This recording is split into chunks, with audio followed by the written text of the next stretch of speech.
Hello दोस्तों, welcome to the live session. यहाँ पर हमें फ्लैट ओपनिंग ही दिखाई दे रही है। थोड़ी मोड़ी थोड़ा मोड़ा ही गैप डाउन है, फ्लैट ही मान लो 0.18%। तो हम यहाँ पर जो है बाइंग कर सकते हैं, ओपन होने देते हैं अच्छे से, और जो प्लान बना कर गए हम उसी हिसाब से हम यहाँ पर ट्रेड करने वाले हैं। थोड़ा मोड़ा जो चार्ट बनेगा उसके हिसाब से भी हम देखेंगे कि एंट्री कहाँ पर करनी चाहिए हमें। हम यहाँ पर एंट्री बनाना शुरू कर लेते हैं। हम प्रीमियम ऐड कर लेते हैं एक बार, फिर मैं बताता हूँ यहाँ पर प्लान क्यों कर रहे हैं हम। एक ऐड द मनी का हम यहाँ पर सही जगह है। देखो रेड कैंडल में हम एंटर कर रहे हैं, लेकिन हमें पता है यहाँ पर ज़्यादा रिजेक्शन आएगा नहीं। एंट्री बना लेते हैं पहले। 1379 पे मिला है हमें। यहाँ पर हम 70 पॉइंट का हम ऐसे लेने वाले हैं, रखने वाले हैं, और टारगेट हमें अभी डिसाइड कर नहीं रहे। देखो हमने एंट्री क्यों बना ली, ज़्यादा यहाँ पर रिजेक्शन होना नहीं चाहिए क्योंकि रिट्रेसमेंट मार्केट ऑलरेडी कर चुका है। एक सेकेंड, प्लान अभी क्यों बनाया है ये हम देख लेते हैं। देखो रिट्रेसमेंट यहाँ पर ऑलरेडी मार्केट कर चुका है, तो यहाँ पर रिट्रेसमेंट फर्दर करने की ज़रूरत नहीं है। अगर अब जो ये और ज़्यादा सेलिंग में जाएगा तो फिर तो डायरेक्शन ही चेंज करने वाला है, फिर तो ये सेलिंग में चला जाएगा, है ना। फिर तो हम डायरेक्शन वाइज ही फिर गलत होने वाले हैं। लेकिन अगर बाइंग मार्केट को करनी है तो यहीं कहीं से मार्केट को घूमना पड़ेगा, क्योंकि देखो यहाँ पर एक रेजिस्टेंस लेने की कोशिश कर रहे हैं, यहाँ पर सेलर्स को ओवर ऐड कर रहा है ये, तो इसलिए थोड़ी मोड़ी रिजेक्शन दिखा रहा है। और देखो कितनी छोटी छोटी कैंडल बना रहा है। तो इसमें ऐसे उसमें सिर्फ सेलर्स ही आ रहे हैं और थोड़े मोड़े सेलर्स आ रहे हैं रिटेल में। अगर यहाँ से सीधा ब्रेकआउट कर देता तो हो सकता था कि बायर रिटेल में आना शुरू हो जाए, लेकिन यहाँ पर लोगों का सेंटीमेंट चेंज किया, मार्केट को लगा, दिखा रहा है कि मार्केट की सेलिंग में जा रहा हूँ। रेजिस्टेंस लिया क्लोजिंग प्राइस का, तो यहाँ पर जैसे ही सेलर्स ऐड हो गए, अब जो है मार्केट एक तो इन सेलर्स को टारगेट करके, एक जो कल बैठे हैं उन सेलर्स को टारगेट करने लगे। अगर ज़्यादा नीचे जाता है फिर तो हम वैसे भी डायरेक्शन वाइज गलत होने वाले हैं। तो गलत होने ही वाले हैं हम अगर नीचे जाएगा तो अगर यहीं से कहीं से घूम जाएगा तो हम जो है मिस नहीं करेंगे ट्रेड को। इसलिए हमने जो है एंट्री यहाँ पर बना ली रेड कैंडल में ही। हम चाहते तो यहाँ पर ग्रीन कैंडल का वेट कर सकते थे, लेकिन यहाँ पर ज़्यादा ब्रेक डाउन करने की ज़रूरत ही नहीं है मार्केट को। एक जस्ट थोड़ी सी बाइंग दिखाई, राउंड नंबर के ऊपर गया मार्केट, तो अभी राउंड नंबर का भी रिजेक्शन दिखाया गया। तो यहाँ पर भर के सेलर्स ही आ रहे होंगे, तो इन सेलर्स को टारगेट करने के लिए मार्केट ज़रूर ऊपर जाएगा।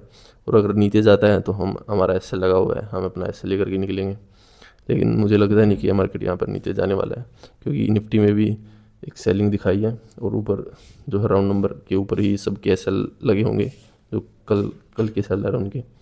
और आज भी यहाँ पर सेलर्स आना शुरू हो गए हैं, तो हमारे पास सिर्फ सेलर्स ही अवेलेबल है। तो मार्केट को बाइंग में जाना नहीं चाहिए। एक सपोर्ट, सही सपोर्ट है यहाँ पर, ये सपोर्ट टूटना नहीं चाहिए। ये देखिए सपोर्ट पे बढ़िया स्ट्रेंथ दिखा रहा है, तो ये हमारा ये मेन सपोर्ट है। और मार्केट खुलकर इस सपोर्ट को सीधा नहीं तोड़ सकता। अगर मार्केट गैप डाउन खुलता है इसके नीचे तो हम मान सकते थे कि यहाँ पर बाइंग थोड़ा सा मुश्किल है, लेकिन अब जो है मार्केट यहाँ पर ब्रेकआउट करके जो है थोड़ा मोड़ा क्लोजिंग प्राइस का रेजिस्टेंस लेकर के नीचे आ रहा है, तो फिर ऐसे में तो नहीं नीचे जा सकता ये। तो सही जगह पे हमने ट्रेड बनाई है, तो अभी थोड़ा वेट करते हैं। थोड़े मोड़े ब्रेक इवन पर ही चल रहे हैं हम। देखो हम ज़्यादा अगर वेट करते ना तो क्या पता एकदम से कैसी ग्रीन कैंडल बन जाती है यहाँ पर, है ना। क्योंकि मार्केट में छोटे छोटे कैंडल बन रही है रेड, और यहाँ पर सेलर्स भर भर के आ रहे हैं। सेलर्स बहुत अवेलेबल हो गए हैं यहाँ पर हमें। एक तो कल के सेलर्स अवेलेबल हैं हमारे पास, है ना, बढ़िया सेलिंग करके गए। तो और एक आज भी यहाँ पर रेजिस्टेंस लेने की कोशिश कर रहा है इसका क्लोजिंग प्राइस का, तो आज भी सेलर्स हो गए। तो जैसे ही ब्रेकआउट करेगा ना तो एक तेज़ी से ब्रेकआउट आएगा, तो फिर यहाँ पर रिटेलर बाय कर नहीं पाएंगे, यहाँ पर रिटेलर बाय नहीं कर पाएंगे। लेकिन अगर ये सीधा ब्रेकआउट कर देता तो हो सकता था रिटेलर्स आना शुरू हो जाते। तो इसलिए मार्केट ने एक रिजेक्शन दिखाया ताकि रिटेलर्स सेलिंग में घुसे, वो बाय ना करें। और जैसे ही तेज़ी से ब्रेकआउट होगा फिर मार्केट रुकेगी नहीं। तो जैसे ही मार्केट सब सारे सेलर्स को निकालेगी तो एक तेज़ी से मार्केट यहाँ पर बाइंग कर सकती है।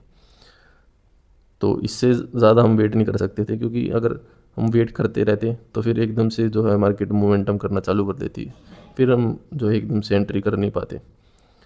तो इसलिए हमने यहाँ पर जो है रेड कैंडल पे ही एंट्री बना ली थी। भले ही मार्केट नीचे जा रहा था, लेकिन हम श्योर थे कि हमें बाइंग करनी है। तो थोड़ा मोड़ा प्रॉफिट चलना शुरू हो गया है 20 पॉइंट के आसपास। एंट्री हमने सही बनाई है। हमें पता था, देखो ज़्यादा रिट्रेसमेंट करने की ज़रूरत ही नहीं है मार्केट को, क्योंकि ऑलरेडी जो है रिट्रेसमेंट मार्केट कर चुका है पिछले दिन। कल जो है मार्केट अच्छी खासी रिट्रेसमेंट कर चुका है। जो बायर्स आए भी होंगे उनको सबको यहाँ पर निकाल चुका है। तो रिट्रेसमेंट मार्केट कब करता है? या तो बायर्स को निकालने के लिए रिट्रेसमेंट करता है, या फिर सेलर्स को ऐड करने के लिए। तो सेलर्स को ऐड करने के लिए मार्केट रिट्रेसमेंट कर चुका है, सेलर्स ऐड हो चुके हैं। एक तो सेलर्स वैसे भी अवेलेबल थे हमारे पास, कल कल के चार्ट में भी सेलर थे, और आज भी सेलर्स अवेलेबल हो गए हैं। तो सेलर्स अवेलेबल हो गए हैं तो फर्दर जो है मार्केट नीचे जाने की ज़रूरत ही नहीं है। अगर मार्केट में बायर होते, एसएल अवेलेबल होते, तो मार्केट जा भी सकता था। और ये होता कि मार्केट में बायर निकले नहीं है। तो रिट्रेसमेंट अगर ऑलरेडी हो चुकी है तो आज जो है फर्दर रिट्रेसमेंट करने की ज़रूरत है नहीं मार्केट को। तो यहीं कहीं से एक बढ़िया सी बाइंग मार्केट कर सकता है, और एक सही रेंज है हमारे पास भी। बायर हमारा जो है टारगेट हमें अच्छा खासा मिल सकता है। जैसे ही ब्रेकआउट होगा हमें एक बढ़िया मोमेंटम यहाँ पर दिखने वाला है। तो वही सोच करके हमने यहाँ पर एंट्री बनाई है, और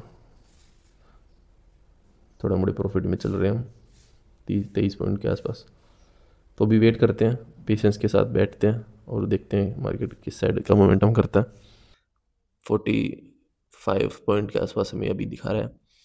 तो अभी तो हम अच्छे से वेट करेंगे। आज एक बड़ा टारगेट हम यहाँ पर देख कर बैठे। देखो कल हमने बड़ा टारगेट क्यों नहीं किया, क्योंकि हमें लग नहीं रहा था कि यहाँ पर मार्केट मोमेंटम कर पाएगा, और मार्केट ने किया भी नहीं। थोड़ा मोड़ा ही ब्रेकआउट करके मार्केट फिर से रिवर्स हो गया। तो हमें कल लग रहा था कि मार्केट ज़्यादा बाइंग में नहीं जा पाएगा, क्योंकि रिटेल में बाइंग होना शुरू हो जाती है फिर। आज हमें पता है, आज मैं श्योर हूँ कि यहाँ पर जो है रिटेल में बाइंग ऐसा मोमेंटम आएगा, क्योंकि रिटेल में यहाँ पर सेलिंग हो रही है। तो रिटेल में यहाँ पर सेलिंग हो रही है तो मार्केट सेलिंग में थोड़ी जाएगा, रिटेलर्स को थोड़ी ना पैसा बना करके देगा। तो जैसे ही रिटेलर्स के यहाँ पर ऐसे हिट होंगे तो हमें यहाँ पर एक बढ़िया बाइंग होने वाली है। और आज वो दिन है जो कि हम बड़ा टारगेट यहाँ पर बना सकते हैं। तो इसलिए हम अच्छे से जो है वेट करेंगे और एक बड़ा टारगेट यहाँ पर लेके जाएंगे। तो अभी वेट करते हैं अच्छे से और पेशेंस के साथ बैठते हैं। आज हम एक सही टारगेट यहाँ पर लेने वाले हैं। मोमेंटम हमारे अकॉर्डिंग यहाँ पर कर रहा है मार्केट, सही जगह से सपोर्ट लिया है। अब जो है बाइंग होगी तो एक बढ़िया बाइंग होने वाली है। तो अभी वेट करते हैं और अच्छे से यहाँ पर बैठेंगे। तो दोस्तों, मार्केट हमें ठीक ठाक लॉस देने की कोशिश कर रहा है 50 पॉइंट के आसपास। यहाँ पर इतना होल्ड नहीं करना चाहिए था मार्केट को। जैसे ही यहाँ पर सेलर्स को ऐड किया, वैसे ही मार्केट को एक मोमेंटम दे देना चाहिए था बाइंग का।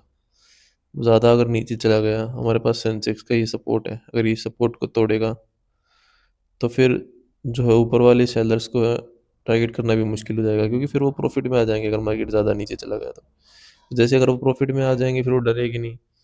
प्रॉफिट में आ गए तो फिर वो अपना जो है लो एसएल को देंगे नहीं, तो फिर मोमेंटम मार्केट करना मुश्किल हो जाएगा। तो अगर ये जब तक सपोर्ट बचा हुआ है हमारे पास तभी तक हम बचे हुए हैं, और फिर उसके बाद तो हमारा जो है एसएल भी हिट हो जाएगा।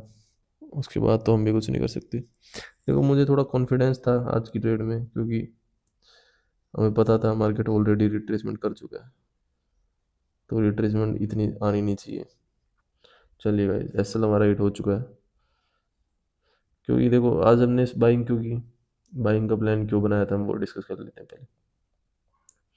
हमें यहाँ दिख रहा था मार्केट में जो है 500 का रेजिस्टेंस लेकर के यहाँ पर सेलिंग में आ रहा है मार्केट। यहाँ पर सेलर्स आ गए होंगे, और इसने अपने जो है लो का भी ब्रेक डाउन कर दिया था यहाँ पर।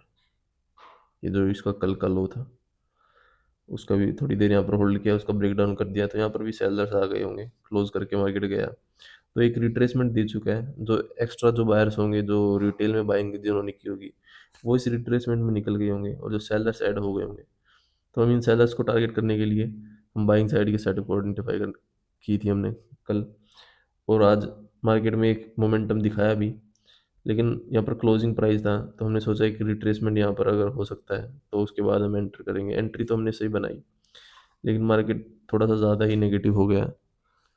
और जो हमारा अगर सेंसेक्स में अगर ब्रेकडाउन हो गया, ब्रेकडाउन तो अभी नहीं हुआ है, लेकिन अगर ब्रेकडाउन हो गया तो फिर तो मुश्किल ही सेलिंग, मुश्किल ही फिर तो बाइंग में जा पाएगा।